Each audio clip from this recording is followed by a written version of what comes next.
Hello everyone, welcome to GK jam ignite your brain. कैसे हैं आप सभी लोग? मैं हूं सिमरन शेखर एंड यहाँ हम लोग पढ़े थे NCERT line by line. Class 6 का जो सिविक्स है उसको हमने पूरा कंप्लीट कर लिया है और अब हम आगे आज क्लास 7 के एनसीईआरटी सिविक्स बुक को का जो चैप्टर नंबर 1 है उसको यहाँ पर हम लोग स्टार्ट कर रहे हैं। ठीक है, तो गाइज चैप्टर नंबर 1 है इक्वालिटी, ऑन इक्वालिटी। तो सबसे पहले तो आप ये देखो, यहाँ पे आपको कुछ लोग दिखेंगे जो एक लाइन में खड़े हैं, है ना। एक लाइन में कुछ लोग खड़े हैं, ये सब अलग अलग इनका पेशा है। ठीक है, इसमें सबसे पहले तो मंजीत कौर है, एक टीचर है, फिर तेजा सिंह कोई ट्रेडर है, स्टूडेंट है, कांताबाई और सुजाता कुमारी भी है इसमें दो, जो कि डोमेस्टिक वर्कर हैं, घरेलू कामगार हैं, घरों में काम करती हैं। वो लोग भी यहाँ पर खड़े हैं और सब के सब एक लाइन में खड़े हैं। ठीक है, on equality, India is a democracy. In the class 6 we looked key element of democracy के बारे में हमने देखा कि डेमोक्रेसी के क्या की एलिमेंट होते हैं। सबसे पहले तो डेमोक्रेसी में हम अपने जो लीडर हैं उनका चुनाव जनता खुद करती है ना।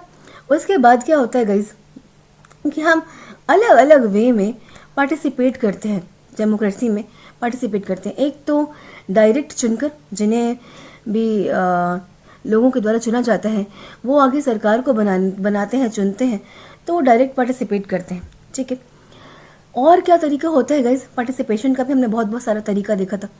और एक तरीका होता है कि अगर आप सरकार के किसी निर्णय से सहमत नहीं हैं, आपको लगता है कि जो भी निर्णय लिया गया है वो सही नहीं है, वो उससे ज़्यादातर लोग सफ़र कर रहे हैं, तो उसके लिए लोग क्या करते हैं, धरना, आंदोलन, साइन मूवमेंट्स वगैरह भी स्टार्ट करते हैं। साइन मूवमेंट मतलब जैसे मान लो जैसे अभी पेट्रोल वगैरह का प्राइस जो बढ़ा हुआ है ना, तो उसमें साइन करवाया जाता है कि जितने सारे लोग, एक तो पहले उसको ब्लैंक पेपर पर उस पूरे सिचुएशन को लिखा जाता है कि उस सिचुएशन में क्या क्या हुआ था। उसके बाद जितने ज़्यादा से ज़्यादा लोग उससे इफ़ेक्ट हुए उन सबका साइन जो है वहाँ पर लिया जाता है। ठीक है, तो इससे क्या होगा कि क्योंकि ये डेमोक्रेसी है, अगर ज़्यादातर लोग आपके खिलाफ है तो आगे अगली बार जब चुनाव होगा तो आपके चुने जाने की संभावना नहीं रहेगी।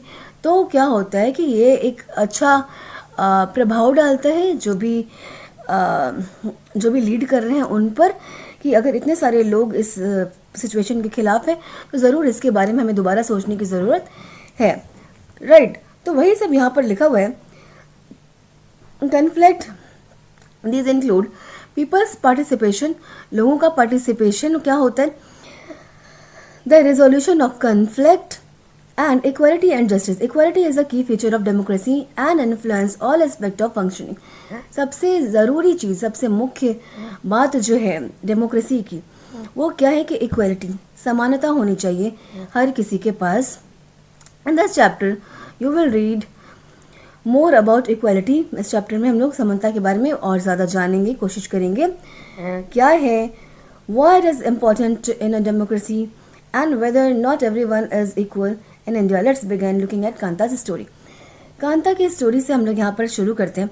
एनसीईआरटी की यही एक अच्छी चीज़ होती है, राइट, कि वो हर चीज़ को इतनी सिंपल वे में दिखाते हैं ना कि हर किसी को समझ में आ जाए, वो चीज़ें आपके दिमाग में छप जाती है। जब आप कार्टून के माध्यम से या किसी की स्टोरी सुनकर समझते हो कोई चीज़ को, तो ये रट्टा मारने से ज़्यादा आपकी समझ में आते हैं और उस चीज़ को आप ज़्यादा देर तक याद रख सकते हो, है ना। तो देखो, कांता और सुजाता जो हमने देखा कि वो भी एक लाइन में खड़ी हैं, बाकी सबके साथ ट्रेडर्स हैं, टीचर हैं, स्टूडेंट हैं, सबके साथ कांता और सुजाता भी वहीं पर खड़ी हैं, है ना। कांता और सुजाता क्या है, घरेलू डोमेस्टिक वर्कर हैं। ठीक है, on election day Kanta and her friend Sujata are waiting to cast their vote.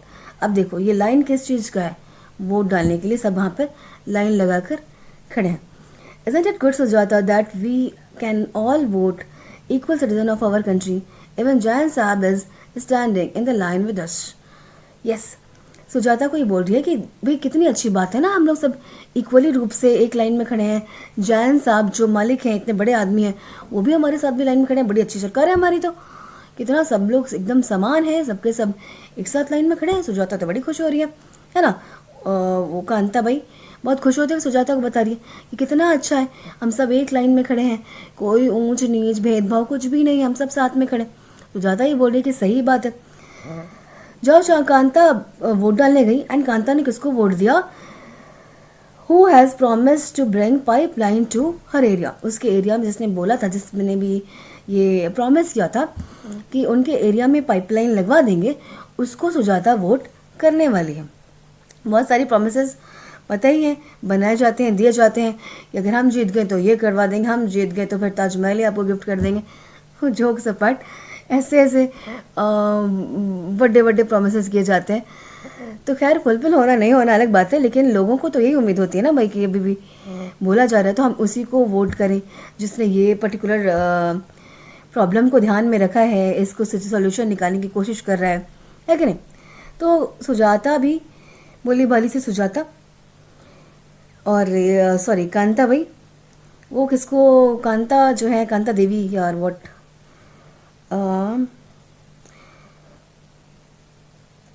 Kanta Devi yes domestic worker है, ये उसी को वोट करने वाली हैं।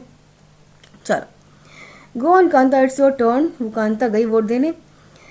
We will see you later Kanta. Yes नमस्ते सब। Gudiya has been running fever and I have to take her to the hospital, but I will have to finish the work at Sahib's house first and ask for some advance.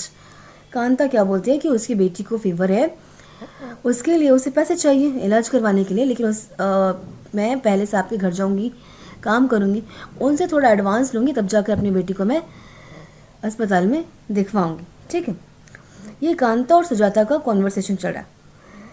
घर पे सुजाता कांता अपनी बेटी से बोलती है कि here have some of this, you will feel better and when I get back, जब मैं वापस आऊँगी शाम में, we will go to the hospital. ठीक है, हम लोग हॉस्पिटल चलेंगे। It's no wonder that Gudiya falls ill often, the basti is never clean. बस्ती जो कभी क्लीन ही नहीं होती, साफ सफाई है ही नहीं, तो गुडिया का बीमार पड़ना जायज़ सी बात है। ये सिचुएशन बता रही है कौन? कांता भाई। ठीक है, चलो आगे देखते हैं। Make sure to do corners properly, ये कांता को इंस्ट्रक्शन दिए जा रहे हैं। Here is your advance Kanta, but don't make a habit of it. होता है ना कि यार एक बार दे दिया, बार बार ऐसे मत पहले मांग लिया करना। No madam. Equal right to vote, ये एक कांता की हमने स्टोरी पढ़ी कि कैसे वो वोट देने के लिए गई और सारे लोग एक लाइन में लगे हुए थे, यानी कि वोट देने के लिए सबके पास इक्वल राइट है। राइट, चलो look again the various people who are standing in line with her. बहुत सारे लोग हैं अलग अलग, कुछ ट्रेडर हैं, कुछ डॉक्टर है, टीचर है, कांता की जैसे डोमेस्टिक वर्कर सुजाता भी है, तो अलग अलग तरह के लोग हैं वहाँ पर। कांता रिकॉग्नाइज हर एम्प्लॉयर, जिसने उसे काम दिया उसके मालिक भी उसी लाइन में खड़े हैं, जॉइन साहब, और उसका पड़ोसी भी है कांता का। In a domestic country like India, all adults, irrespective of what religion they belong to, how much education they have had, caste क्या है, कौन सी जाति से बिलोंग करते हैं, सबको वोट देने का अधिकार है इंडिया में। ठीक है, बशर्ते वो 18 ईयर्स से ज़्यादा उसका एज होना चाहिए, 18 ईयर्स का होना चाहिए, तो सबके पास वोट देने का अधिकार है। एक सफ्रेज मूवमेंट के बारे में हमने पढ़ा था, याद आया? सफ्रेज मूवमेंट क्या था भाई? क्लास 6 में हमने सफ्रेज मूवमेंट के बारे में पढ़ा था गाइज। सफ्रेज मूवमेंट क्या था कि यूएसए और यूरोप में बहुत सारी जितनी लेडीज़ थी, जितनी भी वुमेन थी, उनको वोट देने का अधिकार नहीं था, तो उन्होंने राइट टू वोट, सफ्रेज मतलब होता ही है राइट टू वोट, राइट। तो ये सफ्रेज मूवमेंट चलाया गया था, तब जाकर कहीं यूरोप और यूएसए, नॉट ओनली इंडिया, सिर्फ इंडिया की बात नहीं है कि इंडिया में कभी ऐसे लोग थी जो पुअर थे, तो उनको वोट देने का अधिकार नहीं था, अलग जाति से बिलोंग करते थे तो उनको वोट देने का अधिकार नहीं था, लेडीज़ को वोट देने का अधिकार नहीं था। इवन यूएसए और यूरोप में भी इस तरह की चीज़ों को झेला है लोगों ने, उसको फाइट किया है लोगों ने, तब जाकर उनको वो अधिकार मिले हैं, है ना। तो वहाँ पे सफ्रेज मूवमेंट चला था, यूएसए और यूरोप की लेडीज़ ने, वुमेन्स ने चलाया था, जिसके बाद उनको वोट देने का अधिकार मिला था। This as you have already read in class 6 book is called universal adult franchise. इसको क्या बोलते हैं? यूनिवर्सल एडल्ट फ्रेंचाइज बोलते हैं कि सबके पास वोट देने का अपना अधिकार है, ठीक है। उनके वेल्थ क्या है, अमीर गरीब कुछ भी हैं, कैसे भी लोग हैं, उनको वोट देने का अधिकार है। But as her days gone, जैसे जैसे बड़ा दिन गुजरता गया, Kanta become less certain about what this equality real means. Kanta को थोड़ा सा डाउट होने लगा कि यार ये इक्वलिटी मतलब वाकई होता क्या है ना। अब क्यों डाउट हो रहा कांता को, तो जैसे जैसे दिन गुजरता गया, कांता का जो समानता के प्रति जो सोच था वो धीरे धीरे बदलता चला जा रहा है। अब कैसे उसकी सोच बदलता है आगे देखते हैं। Let's take a look at her daily life. उनकी डेली लाइफ के बारे में बता रहे हैं। वो एक स्लम एरिया में रहती है ना, एक गली में रहती है। उसके घर के पीछे नाला है, बस्ती की कभी सफाई नहीं हो रही है ना। और जो जैन साहब हैं वहाँ तो वो खुद जाकर काम कर रही है। एक तो कितना डिफरेंस हो गया दोनों में ही। पहले तो क्या समानता है, नहीं है। अब वो देखो, वो अपनी डॉटर को लेकर जाती है हॉस्पिटल, हाँ ठीक है, हाँ उसकी जो सिक डॉटर है, बीमार डॉटर है, उसको लेकर कांता पहुंचती है हॉस्पिटल। तो वहाँ उसने क्या देखा, पहले तो उसको अपने बेटी को डॉक्टर के पास ले जाने के लिए ही उनके इसके जो मालिक हैं उससे कर्ज लेना पड़ा। बेटी को डॉक्टर के पास ले जाने के लिए एडवांस लेना पड़ा उसे। Her job as a domestic help tries her out and finally she ends her day by again standing in a long line. This line in front of government hospital is unlike the one in the morning because most of the people standing it in was poor. पूरा दिन उसने काम किया, she is a domestic worker, तो पूरा दिन उसने काम किया और फाइनली उसे फिर से एक लाइन में लगना पड़ा। वो कौन सा लाइन है, उसने अपने बेटी को बोला था ना कि वो जब वापस आएगी तो हम लोग हॉस्पिटल चलेंगे, तो वो एडवांस लेकर आई और फिर अपनी बेटी को हॉस्पिटल लेकर गई। तो ये एक गवर्नमेंट हॉस्पिटल है जहाँ पर उसे वापस से लंबी लाइन में लगना पड़ा, है ना। जस्ट फ्यू मोर मिनट्स बेटी, पीछे से कोई बोल रहा है। Jain madam and Jain Sahab may stand on line to vote but they never have to do it when their children are sick. तो ये भी एक असमानता का ही पहलू है कि क्या बोलती है कांता, क्या बोल रही है कि भले ही वोट के समय सब लोग एक लाइन में खड़े थे, है ना, सब साथ में खड़े थे, जैन साहब भी थे, उसका पड़ोसी भी था, सब लोग एक साथ एक लाइन में खड़े थे। लेकिन अब यहाँ पर जैन साहब को लाइन लगने की ज़रूरत नहीं है because he is a rich person. उनको तो भाई स्पेशल ट्रीटमेंट मिल रही है, वो उनके पास वो जल्दी ही दिखवा ले रहे हैं और हमें इस लाइन में खड़ा होना पड़ा। तो ये सारी चीज़ें सोचकर अब कांता बाई थोड़ी सी सोच में पड़ गई कि क्या समानता ये है, क्या समानता। उस लाइन में हम लोग सब साथ में खड़े थे, चाहे वो बड़े लोग हों, छोटे लोग हों, ट्रेडर हों, टीचर हों, मेरे जैसे डोमेस्टिक वर्कर हों, हमारे एम्प्लॉयर जैन साहब जैसे लोग हों, सब लोग एक लाइन में खड़े थे। लेकिन अब हम अभी भी लाइन में खड़े हैं हॉस्पिटल के सामने और जैन साहब पहले दिखवा लेते हैं अपने बच्चों को जब उनके बच्चों की तबीयत खराब होती है। तो ये सारी चीज़ें जो है वो कांता को स्ट्राइक करी है कि ये क्या है, व्हाट इक्वालिटी रियली मीन्स, ठीक है। Now other kind of equality, अलग अलग तरह का दूसरे काइंड ऑफ इक्वालिटी ये क्या होता है देखते हैं।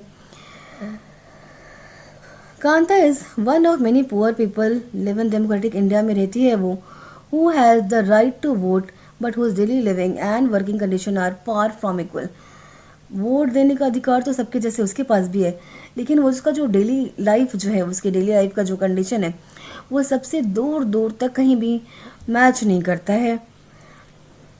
अपार्ट फ्रॉम बीइंग पुअर होने के अलावा people in India experience inequality in different ways. अलग अलग तरह से उनको इनइक्वालिटी, असमानता का सामना जो है वो करना पड़ता है। Let us see what this means by reading two stories given below. यहाँ पे 2 स्टोरी दिए हुए हैं गाइज,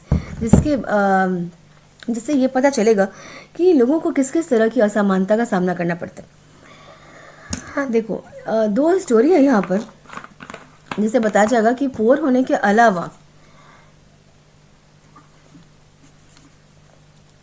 एक तो ये जो कांता बाई पुअर है, कांता देवी, राइट, उसको एक इस तरह की इनइक्वालिटी देखनी पड़ रही है कि उसे अपनी बेटी को ले जाना है, उसका कंडीशन जो है उसके एम्प्लॉयर जैन साहब से कितना अलग है। ये तो वो जो इनइक्वालिटी है वो देख ही रही है कि बहुत दूर दूर तक हमारे मेरे और जो हमारे जो जैन साहब हैं उनके कंडीशन में दूर दूर तक कुछ भी इक्वल नहीं है। हमारी बस्ती कभी साफ़ नहीं होती है, उनके घर तो मैं ही साफ़ करने जाती हूँ, साफ़ सफाई करने जाती हूँ।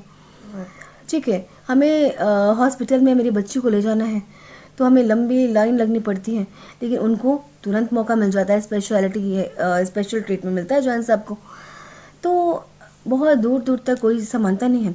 उसके बाद उसके अलावा भी अलग अलग तरीके हैं, जैसे कि जातिवाद है ना, कास्ट को लेकर किसी से आप अगर असमानता का व्यवहार होता है, राइट। इसमें दो स्टोरी दिए हुए हैं। एक तो स्टोरी है ओम प्रकाश वाल्मीकि की।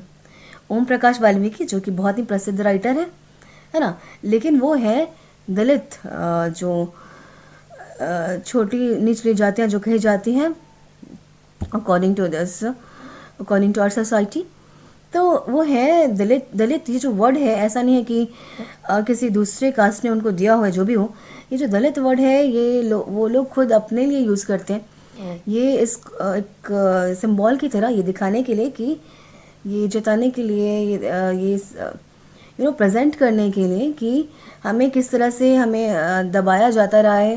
पहले भी हमारे साथ भेदभाव होता था, आज भी हमारे साथ भेदभाव होता है।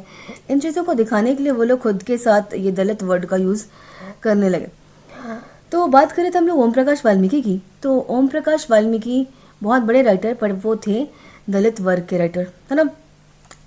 जब वो छोटे थे ओम प्रकाश वाल्मीकि, तो उनको स्कूल में अपनी अलग से चटाई लेकर जानी पड़ती थी, मैट लेकर जाना पड़ता था, क्योंकि उनको आम जो स्टूडेंट्स थे, जो बाकी अपर कास्ट के जो स्टूडेंट थे, उनके साथ साथ में बैठने की इजाज़त नहीं होती थी। तो ये जो दलित वर्ग के जितने भी स्टूडेंट्स थे उनको अलग से चटाई पे बिछाया जाता था। कभी कभी तो गेट के पास बिठा दिया जाता था, चटाई बिछाकर, मैट बिछाकर। वहाँ से उनको अच्छे से बोर्ड भी दिखता नहीं था, लेकिन फिर भी उनको ऐसा किया जाता था क्योंकि वो एक छोटी जाति से बिलोंग करते थे, इसलिए। और एक बार ही क्या हुआ कि उनके जो हेडमास्टर थे उसने क्या किया कि ओम प्रकाश वाल्मीकि बच्चे थे जो कि उस टाइम, तो उनको पूरे स्कूल की साफ सफाई पे लगा दिया। क्यों? क्योंकि वो एक निचले कास्ट से बिलोंग करते थे। उनको पूरे स्कूल 2-3 दिन तक उनसे वो पूरा गार्डन, बड़ा सा जो गार्डन था स्कूल का, वो साफ करवाया गया, जस्ट बिकॉज वो किसी एक निचली कास्ट से बिलोंग करते थे। और इस पर भी किसी ने भी कुछ भी नहीं कहा, नो वन, सब लोग तमाशा देखते रहे। अभी भी तो यही होता है वैसे, आजकल तो और ज़्यादा। सोशल मीडिया, जैसे कोई पानी में डूब रहा है तो बचाने की जगह लोग सबसे पहले वीडियो बनाएंगे कि ऐसे वो पानी में डूबा, ठीक है। तो तमाशा देखने वाले लोगों की संख्या वैसे भी पहले भी ज़्यादा थी और आज भी कुछ कम नहीं है, आज तो और ज़्यादा ही हो गई है शायद। लोग एक तो पढ़ना नहीं चाहते हैं बहुत सारे मामलों में। अगर रोड पर कोई एक्सीडेंट वगैरह हो गया तो सबसे पहले तो लोग इसलिए नहीं जाना चाहते हैं कि भाई कौन इतना पूछताछ करवाएगा, कौन पुलिस के चक्कर में पड़ेगा। तो कोई भी पढ़ना नहीं चाहता है कि भाई इस सब चीज़ों से दूर रहो, है ना।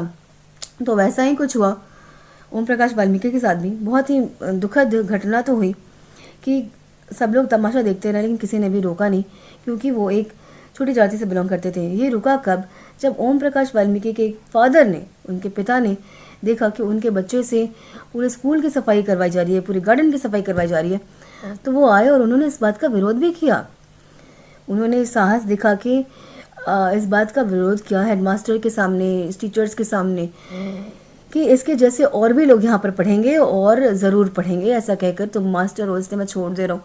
मतलब उसने अब जैसे भी गुस्सा जो भी एक फादर दिखा सकता है अगर उसके बच्चे के साथ अत्याचार हो, इस तरह की चीज़ें हो, ये छोटा सा बच्चा है और उसको सिर्फ इसलिए पूरा स्कूल साफ करवाया जा रहा है क्योंकि वो एक छोटे कास्ट से बिलोंग करते हैं, तो जाहिर सी बात है गुस्सा आना तो जायज़ है। तो दूसरी कहानी है मिस्टर एंड मिसेस अंसारी की, right. Mister and Mrs Ansari जो है रिच फैमिली से बिलोंग करते हैं, अच्छे वेल सेटल्ड फैमिली है, और वो जो है रेंट का मकान ढूंढ रहे हैं। लेकिन उनको वो एक मकान देखने गए, उनको मकान पसंद भी आया, पैसे भी देने के लिए वो तैयार थे। लेकिन उन्होंने जब अपना नाम बताया that we are Mr and Mrs Ansari, तो उन्होंने जो लैंडलॉर्ड थी, जो मकान मालिकिन थी, उसने ये कहकर मना कर दिया कि नहीं, हम नॉनवेज खाने वालों को मकान किराए पे नहीं देते। जबकि इस पास में से ही फिश बनने का स्मेल आ रहा था। तो वो लोग चौंक गए कि यार यहाँ तो खुद नॉनवेज की स्मेल आ रही है, लेकिन फिर भी ये लोग ऐसा बोल रहे हैं कि हम नॉनवेज खाने वालों को मकान नहीं देते। कुछ लोगों ने से और कुछ और लोगों से भी उनकी बात हुई, और सबने कुछ जो भी लैंडलॉर्ड्स थे सबने यही बहाना बना के उनको मकान देने से मना कर दिया। तो जो गाइड था, जो उनको मकान ले जाने के लिए, जो होता है ना, आपको 4-5 मकान दिखाते हैं लोग, जो ले जाते हैं दिखाते हैं मकान कहाँ कहाँ मकान खाली है, कंसल्ट जिनसे आप करते हो मकान खाली होने के लिए। तो उसने उनको क्या बोला कि एक काम करो भाई, आप अपना जो सरनेम है उसको मिस्टर एंड मिसेस अंसारी से बदलकर मिस्टर एंड मिसेस कुमार कर लो, है ना, तब शायद जाकर आपको कोई मकान दे दे। लेकिन ये क्या था, ये उनके सेल्फ रेस्पेक्ट पर, आत्मसम्मान पर एक प्रहार था, एक उनके आत्मसम्मान को ठेस पहुंचाने की कोशिश की गई। क्यों वो अपना नाम बदलने आके, क्यों वो क्यों उनको मिस्टर एंड मिसेस अंसारी से मिस्टर एंड मिसेस कुमार बनने की ज़रूरत है? वाई, क्यों नहीं दे सकते लोग उनको मकान, क्योंकि वो मिस्टर एंड मिसेस आ रही हैं फिर भी? तो ये क्या होता है, ये है जातिवाद, इनइक्वालिटी। एक तो हमने देखा कांता के बारे में, जो कि एक पुअर है, जिसकी वजह से उसको इनइक्वालिटी, असमानता का सामना करना पड़ता है। और ये मिस्टर मिसेस अंसारी और ओम प्रकाश वाल्मीकि जी की जो स्टोरी है, उससे हमने देखा कि कैसे जातिवाद, इनइक्वालिटी, असमानता जो है उसका सामना भी लोगों को करना पड़ता है। हालांकि बहुत गलत है, कोई भी किसी भी कास्ट से अगर बिलोंग करता है, किसी का जन्म अगर किसी कास्ट में हुआ, अगर आप किसी जनरल कास्ट में जन्म लेते हो, अपर कास्ट में जन्म लेते हो, तो इसमें आपने कोई कंपटीशन पास करके नहीं उसमें जन्म लिया है, राइट? इसमें आपने कोई तोप मारने जैसा कुछ आपका क्या उसमें क्रेडिट है ना? आपने ऐसा तो नहीं है कि ऊपर कोई एग्ज़ाम हो रहा था, भाई आप ये कंपटीशन का एग्ज़ाम पास कर लोगे तो आपको अपर कास्ट में हम भेज देंगे, अगर आपका नंबर कम आ गया तो आपको लोअर कास्ट में भेज दिया जाएगा। ऐसा कुछ नहीं होता है। ये जो पीके मूवी आप में से बहुत लोगों ने अगर देखी होगी तो ये रॉन्ग नंबर है, इसको आगे नहीं बढ़ना चाहिए, राइट? ये कोनो फिरके ले रहा है। तो यही चीज़ है, भगवान कहीं पे भी ये भेजते नहीं है कोई साइन सिंबल लगा के कि ये कौन से पर्टिकुलर ग्रुप से है, कौन से पर्टिकुलर कास्ट से है। ये सब कुछ यहाँ की बनाई चीज़ें हैं। ये मानसिकता इतनी दृढ़ हो गई है कि इसको ख़त्म होना बहुत ज़्यादा मुश्किल हो रहा है। बट ठीक है, इसके आगे भी हम लोग पढ़ेंगे और कौन कौन से चीज़ें हैं। इस चैप्टर में बहुत कुछ आपको जानने को मिलेगा समानता और समानता को लेकर, कि कहाँ पे समानता है, कहाँ पे नहीं है, कौन कौन से चीज़ें सरकार के द्वारा चलाई जा रही हैं लोगों को इक्वल करने के लिए। बहुत कुछ हम लोग इस चैप्टर में जानेंगे। आज के लिए इतना ही, मिलते हैं अपने नेक्स्ट चैप्टर नहीं, नेक्स्ट क्लास में मिलते हैं, इसी को आगे बढ़ाएंगे। बहुत कुछ सीखना है आपको इस चैप्टर में, बहुत कुछ है जानकारी के लिए, राइट? तो हाँ, ओमिक्रॉन का न्यू वेरिएंट जो कोविड-19 का है, इसके लिए आपको अभी भी बिल्कुल सतर्क रहने की ज़रूरत है। देश में 23-24 मामले अभी भी मिल चुके हैं, तो सतर्क रहिए। अच्छी आदत है, अगर मास्क लगाने की जो आदत है तो काफ़ी अच्छी आदत है। पॉल्यूशन के लिए भी लोग मास्क लगा सकते हैं कि नहीं, तो एक अच्छी आदत है हाथ सैनिटाइज करना, मास्क लगाना। इसको बिल्कुल भी आप इजी वे में मत लो कि कोविड चला गया है, अब कुछ नहीं हो रहा है, ये वो। आप ज़रूर वैक्सीनेशन नहीं करवाओ तो वैक्सीनेशन भी प्रॉपर करवाइए और बच के रहो, अपने आसपास का ख्याल रखो, अपना ख्याल रखो। मिलते हैं अपने नेक्स्ट क्लास में। Tata bye bye, see you.